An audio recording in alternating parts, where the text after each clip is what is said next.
হঠাৎ করেই হাত থেকে টুপ করে আয়নাটা পড়ে ভেঙে গেল। আর তাও আয়নাটা আমার মায়ের।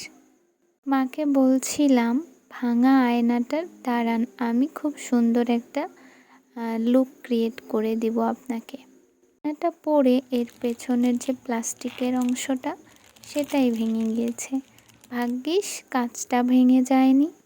যেহেতু বাসায় আসছিলাম তাই ভাবলাম এই সুপার ক্লেগুলো কিনে নিয়ে যাই। অবসর কাটানোর পাশাপাশি নিজের পছন্দের কোনো আর্ট বা ক্রাফট করব, তাহলে হয়তো মনটা ভালো হবে। কিন্তু এসে যে আম্মুর আয়নাটাই এইভাবে ডেকোরেট করা হবে এটা ভাবি নাই। তবে নতুন যা কিছুই আমি শুরু করেছি করার জন্য, সেটা সর্বপ্রথম আমার মাকে দিয়েই শুরু করা। আর এবারও তাই হলো। আমি বাসায় ভিডিও করার জন্য কোনো ট্রাইপড আনিনি। খুব কষ্ট করে আপনাদের জন্য এই ভিডিওটা আমি ক্রিয়েট করেছি। আমার ছোট ভাইকে বলছিলাম, তুই একটু ফোনটা ধরে রাখ, অন্তত একটা ফুল বানানো অবধি। ও খুব বিরক্ত হচ্ছিল। একটা ফুল বানানো শেষ হতেই ও ফোনটা আর ধরে রাখলো না। এরপর আমি অফ ক্যামেরায় বাকি ফুলগুলো তৈরি করলাম। এরপর ভাবলাম আপনাদের বোঝার সুবিধার্থে যদি খুব কাছ থেকে একটা ফুল বানানো দেখানো যায় তাহলে খুব ভালো হয়।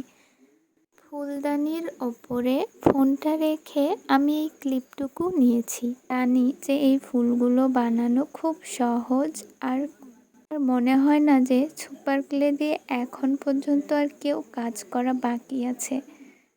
এটা মূলত বাচ্চাদের একটা খেলনা, কিন্তু আমার কেন জানি বাচ্চাদের এই খেলনাগুলো দিয়েই কাজ করতে বেশি ভালো লাগে। আজকে সারাদিনই আমি এই সুপার ক্লে দিয়ে অনেক কিছু বানিয়েছি, তবে সেগুলো ভিডিও করা হয়নি। কিন্তু মায়ের জন্য যেহেতু এই আয়নাটা ডেকোরেট করছি তাই ভিডিওটা করা। ভিডিও শেষে আমার আম্মুর যে রিয়াকশানটা সেটাও রেকর্ড করেছি, যদিও বা সেটা স্ক্রিপ্টেড না, আমার মায়ের যা মনে হয়েছে সেটাই বলেছে। আর আমার মা অনেক হাসি খুশি একটা মানুষ, আমার মতোই। ভিডিও শেষে আম্মুর সেই রিভিউটাও রেখে দিয়েছি স্মৃতি হিসেবে।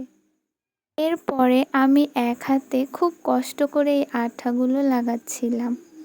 আয়না, আপনার ভাঙ্গা আয়না কেমন লাগতেছে? খুব সুন্দর, খুব ভালো। পছন্দ? Thank you. ওয়েলকাম।